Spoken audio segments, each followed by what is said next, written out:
आप सबका हमारे YouTube चैनल पर स्वागत है। अपने जो शिक्षण वीडियो का जो टॉपिक चल रहा था उसमें आगे जो टॉपिक है वो है परंपरागत शिक्षण विधि, यानी ट्रेडिशनल टीचिंग मेथड जो है जो लगातार चले आ रहे हैं। जैसे परंपरागत शिक्षण विधियों की बात करें तो सबसे जो पहले है जैसे पाठ्य पुस्तक विधि। पाठ्य पुस्तक विधि। अब इस पाठ्य पुस्तक विधि की बात करें तो पाठ्य पुस्तक विधि को अपने क्या कहते हैं? तुम पढ़ मेथड। तुम पढ़ मेथड। तुम पढ़ मेथड में क्या होता है कि अध्यापक जो है वो क्या करते हैं कि एक छात्र को खड़ा कर देते हैं और पाठ क्या करवाते हैं, पढ़वाते हैं। अन्य छात्र जो है वो पुस्तक से उसके पीछे पीछे चलते हैं और अन्य छात्र जो है उसको क्या करते हैं, पुस्तकों में देखते हैं। और अध्यापक जो है वो छात्रों का क्या करता है, निरीक्षण करता है कि कौन सा छात्र हमसे सुन के उस किताब में वो फॉलो कर रहा है। अब देखो पाठ्य पुस्तक विधि की बात करें तो इसको क्या कहते हैं, टू वर्ड मेथड भी कहते हैं। अध्यापक जो है किसी एक छात्र को खड़ा करके पाठ पढ़वाते हैं, अन्य छात्रों और उस पाठ जो पढ़ रहे हैं उन पर छात्र के अध्यापक जो वो क्या करते हैं, निरीक्षण करते हैं। तो पाठ्य पुस्तक विधि में क्या रहता है कि एक दो छात्रों में स्वाध्याय की आदत जो है वो विकसित हो जाती है। स्वाध्याय, अब इसमें क्या रहता है, स्वाध्याय की आदत जो है वो क्या हो जाती है, विकसित हो जाती है। चाहे अपने ये कहते हैं कि पाठ्य पुस्तक विधि में क्या होता है कि अध्यापक और छात्र ये दोनों को क्या करती है, निर्देशित करती है, इंस्ट्रक्शन देती है। अध्यापक जो है वो पहले क्लियर रखते हैं कि मुझे इस किताब में से ये करवाना है। छात्रों को पता है कि अपने सिलेबस में अपने इस पुस्तक के माध्यम से इतना पढ़ना है, यानी दोनों को क्या करती रहती है, इंस्ट्रक्शन जो है वो देती रहती है, उसको फॉलो कर देती है। पाठ्य पुस्तक विधि की बात करें तो पाठ्य पुस्तक विधि जो है अच्छी पाठ्य पुस्तक के अभाव में, अच्छी पाठ्य पुस्तक के अभाव में ये क्या हो जाती है, असफल हो जाती है। अच्छी पाठ्य पुस्तक के अभाव में क्या हो जाएगी, असफल हो जाती है।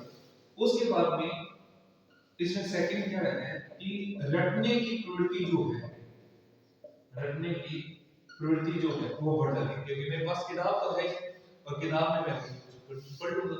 वो रटने की प्रवृत्ति जो है वो किससे विधि से आ जाती है, तो पाठ्य पुस्तक विधि। यानी अपने टाइम 2001-2 की बात करें तो उस टाइम क्या होता था कि अध्यापक किसी मेथड से पढ़ाते थे, क्लास में आए हम एक खड़ा होकर पाठ पढ़ देते और अन्य छात्रों पर वो ध्यान रखते पाठ को पूरा कर देते। उसके बाद में सेकंड जो है वो है प्रश्नोत्तर विधि। अब प्रश्नोत्तर विधि कह दो, चाहे संवाद विधि कह दो, चाहे पीपीटी मेथड कह दो, प्रश्नोत्तर, संवाद या PPT, paper pencil tool method. अब इसमें क्या होता है प्रश्नोत्तर विधि में, पहले तो ये खास बात इसकी है कि अन्य शिक्षण विधियों में सहायक, अन्य शिक्षण विधियों में सहायक किसी भी मेथड में आपने पढ़ाना शुरू करते हैं, अन्य शिक्षण विधि में क्या है, सहायक। क्योंकि किसी भी शिक्षण विधि से अपने पढ़ाना शुरू करते हैं तो वो क्या करते हैं, प्रश्नों से शुरू करते हैं, प्रश्नों से शुरू करते हैं, या हम ये कहते हैं कि प्रस्तावना से शुरुआत करते हैं, प्रस्तावना से शुरुआत करते हैं। प्रस्तावना जो है वो पूर्व ज्ञान है, तो पूर्व ज्ञान पे चाहे प्रस्तावना से अपने किसी लेसन को क्या करते हैं, शुरू करते हैं। प्रश्नों से जैसे ही शुरू करते हैं तो क्लास में नीरसता जो है वो दूर हो जाती है, नीरसता जो है वो क्या हो जाती है, दूर हो जाती है। अन्य शिक्षण विधियों में क्या है, सहायक है, प्रश्नों से शुरुआत की जाती है, किसी इकाई योजना या दैनिक पाठ योजना में अपने इसका विशेष महत्व रहता है। यहाँ तक कि अपने लेसन प्लान जो हो प्रस्तावना से स्टार्ट करके जो पूर्व ज्ञान के प्रश्नों से बनता है। फिर इस प्रश्नों की शुरुआत जो है वो नीरसता से, कई तो अध्यापक ऐसे पूछते हैं कल जो पाठ है वो कहाँ छोड़ा था, तो यहाँ से वो बच्चे जो इंटरेस्ट आ जाता है, जो एक्टिवनेस जो है वो वहाँ क्रिएट हो जाती है, नीरसता जो है वहाँ से रिमूव हो जाती है। तो नीरसता को दूर करने की विधि जो है वो है प्रश्नोत्तर विधि। इसके साथ साथ छात्रों को वस्तुनिष्ठ प्रतियोगी परीक्षाओं के लिए भी अपने उसको तैयार कर सके।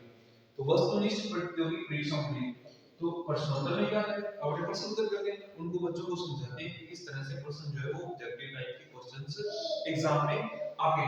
तो ये प्रश्नोत्तर विधि की क्या रहती है, खास बातें रहती है, इंपॉर्टेंस रहती है। अब प्रश्नोत्तर विधि की बात करें या संवाद विधि में कमी क्या है कि यदि अपने व्यर्थ के प्रश्न पूछते हैं तो उसमें क्या होता है, समय जो है वो बर्बाद होता है। जैसे मान लो किसी अपने लड़के से ऐसे पूछने लगे कि नाम क्या है, पिता का नाम क्या है, चलो यहाँ तक तो अपने मान लेते हैं कि बच्चा अपने पास पढ़ रहा है, इंट्रोडक्शन अपना होना चाहिए। अब उससे ऐसे पूछ रहे हैं कि कितने बहन भाई हो, फिर उसके बाद में कह रहे हैं कि बड़ा लड़का जो वो कहाँ मैरिज की हुई है, छोटे में लड़के की कितनी मैरिज की हुई है और कहाँ मैरिज की हुई है, उनके आगे लड़का है या लड़की है। यानी इस तरह के बेतुके के प्रश्न यदि अपने करने लग जाएं, तो व्यर्थ के प्रश्न यदि पूछने लग जाएं, तो समय जो है वो क्या होता है, खराब होता है। वो प्रश्नोत्तर विधि में क्या रहता है, प्रॉब्लम क्रिएट करता है। सेकंड जो इसका संवाद विधि क्यों कर गया कि संवाद क्या है, लोग के बीच में जो है कम्युनिकेशन करते हैं, वार्तालाप करते हैं। तो उस वार्तालाप के दौरान जो मुख्य पॉइंट जो है, मुख्य बिंदु जो है, उनको अपने पेपर पेंसिल टूल के मेथड से उसको लिखने चाहिए। चाहे आप ये कह दें कि जैसे नोट्स बनाने हैं तो शॉर्ट डाउन में लिखना चाहिए, पेपर और पेंसिल वर्क करना चाहिए बहुत ही शॉर्ट एंड स्मार्ट। तो वो इसलिए इसका नाम भी क्या आ गया, पीपीटी मेथड आ गया। कहीं अपने नोट्स बनाते हैं तो ऐसा नहीं हो कि बहुत ही उसको कलरफुल से बना रहे हैं, बहुत ही शॉर्ट अपने को नोट्स जो वो बनाना चाहिए, जो महत्वपूर्ण पॉइंट है उसको नोट डाउन करना चाहिए। उसके बाद में थर्ड जो है वो है कहानी विधि। अब इस कहानी विधि में क्या होता है, एक अध्यापक जो है वो क्या करते हैं, बच्चों को कहानी के माध्यम से सिखाते हैं। इसके माध्यम से सिखाते हैं, कहानी के माध्यम से। अब ये कहानी क्या है कि बच्चों में काल्पनिक शक्ति का विकास करती है। काल्पनिक शक्ति का विकास, अब यदि अपने सोचे काल्पनिक शक्ति का विकास जो है वो कौन से होएगा, कहानी विधि में होगा। उसके बाद में बच्चों को क्या करते हैं, प्रेरणादायी कहानी सुनाकर, प्रेरणादायी कहानी सुनाकर नैतिक शिक्षा की या नैतिक शिक्षा देते हैं। नैतिक शिक्षा की बात करें कहानी विधि में क्या होता है कि एक तो काल्पनिक शक्ति का विकास होता है, दूसरा में क्या करते हैं कि प्रेरणादायी कहानी सुनाकर नैतिक शिक्षा का विकास जो है बच्चों में किया जाता है। अब कहानी कहते वक्त अपने को क्या क्या बातें ध्यान रखनी चाहिए। एक कहानी जो है वो स्तर के अनुकूल हो, भी ऐसे नहीं हो कि अपने प्राइमरी क्लास को पढ़ा रहे हैं तो कहानी जो वो बहुत ही लंबी खींचनी जो कई दिन तक ही चलती रहे, तो ऐसा नहीं हो। ऐसे सेकंड नंबर पे ये ध्यान रखें कि कहानी जो है वो अंत में एक नैतिक शिक्षा देने वाले है। नैतिक शिक्षा को कहानी का मतलब ये है कि बच्चों में ऐसी कहानी अपने सुनाए, प्रेरणादायी कहानी सुनाए जो नैतिक गुणों को उसको विकास करे। मोरल जो है वो बहुत ही इंपॉर्टेंट है। उसके बाद में कहानी, अध्यापक जो है कहानी कहते वक्त एक अच्छा कहानीकार होना चाहिए। ऐसे नहीं हो कि कहानी तो सुना रहे शेर की और आवाज जो बोल रहे हो है चूहे जैसी, तो वहां शेर की बात है तो शेर जैसा माहौल जो है वो वहां क्रिएट करना आना चाहिए अध्यापक को।